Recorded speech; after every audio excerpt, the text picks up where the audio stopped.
হুমকি ভাষণের জন্য পুলিশ তলব করেছে হুমায়ুন কবিরকে। তার বাড়ি থেকে নোটিশ দিয়ে আসে পুলিশ, কিন্তু হুমায়ুন কবিরকে হাজিরা দেবেন 3 তারিখ। ওই সময় শক্তিপুর থানায় যাওয়া সম্ভব নয়।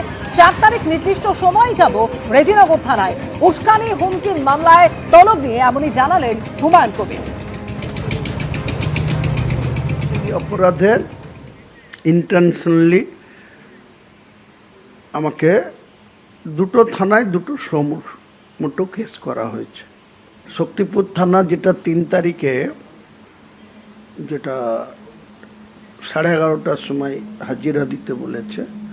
আমি যেহেতু প্রত্যেক জুম্মার নামাজ পড়ি, আমার পক্ষে কোনো মতেই ওই শক্তিপুর থানায় 11:30টার সময় হাজিরা দেওয়া সম্ভব না। 4 তারিখ শনিবার, সেটা আমি রেজিনগর থানায় ওনাদের যে সময় দেওয়া আছে নোটিশে, সেটা আমি 4 তারিখে শনিবারে রেজিনগর থানায় হাজিরা দেব।